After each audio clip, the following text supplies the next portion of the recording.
Have you ever sat down at your Mac to jump on FaceTime or a Zoom call and thought, man, this camera quality doesn't look that good. I should buy a better webcam. Well, before you rush out and spend any money, you just might be able to make your video quality a whole lot better with that iPhone in your pocket. I'm talking about a relatively new feature of macOS Ventura called Continuity Camera. With it, you can tell your Mac to use your iPhone as a webcam in practically any app that uses the built-in FaceTime camera. All you need is a Mac running macOS Ventura and an iPhone released in 2018 or later. In other words, an iPhone XR, XS, or XS Max, iPhone 11 or later, or an iPhone SE second generation or later. And you'll need something to hold your iPhone. We'll come back to that in a minute. If your iPhone and Mac are both signed in with the same Apple ID and have both Wi-Fi and Bluetooth turned on, then when you open your camera settings in an app that uses your Mac's built-in FaceTime camera, you'll see an option to select your iPhone. When you choose this option, your iPhone's main camera, which is on the back of your phone, activates and sends what it sees to your Mac. You'll also see an option to select your iPhone as the microphone too. As you can see here, the video quality of my Mac's built-in camera is just not as good as the quality of the camera on my phone. But wait, that's not all. In addition to using your iPhone as a webcam, you can also enable several video effects to enhance the image that comes out of your phone.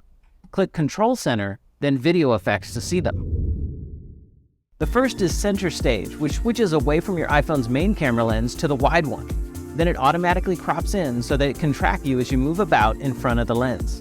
It gives the impression that someone is pointing the camera at you and following you when you move. It dynamically reframes your video to keep you centered. This camera quality isn't quite as good as the main camera, especially in low light, but is still much better than what the Mac's built-in camera is capable of. The portrait option simulates a blurry background in the same way that portrait mode photos do. Although you'll find that if you have some space between yourself and the wall behind you, the bokeh, or the blur that you get from the lens doing just what it does, might be enough to keep you from turning this feature on. Studio Light is the best of these effects in my opinion. It can be subtle, but it can make a huge difference depending on your lighting situation. This effect dynamically dims every part of the image except for you and recolors your video to make it appear as though you have a light pointing at you. Desk View is the most interesting effect by far. It uses the iPhone's wide-angle lens to simulate a top-down camera view of the desk immediately in front of and below the iPhone. So if you're using continuity camera on a Mac laptop, then the space just in front of your Mac's keyboard on the desk is what you'll see. You can adjust how much of the desk is visible with a slider. What about the thing to hold your iPhone? When I first tried using continuity camera, I used a separate tripod and phone mount, but I found that this put my phone too far away from me, so I purchased a magnetic mount for my iPhone. With that mount, I can sit my iPhone on the lid of my Mac, which makes it easy for me to put it just above the built-in FaceTime camera. Depending on the age of your Mac laptop, you might discover that the iPhone's weight makes the lid a bit wobbly.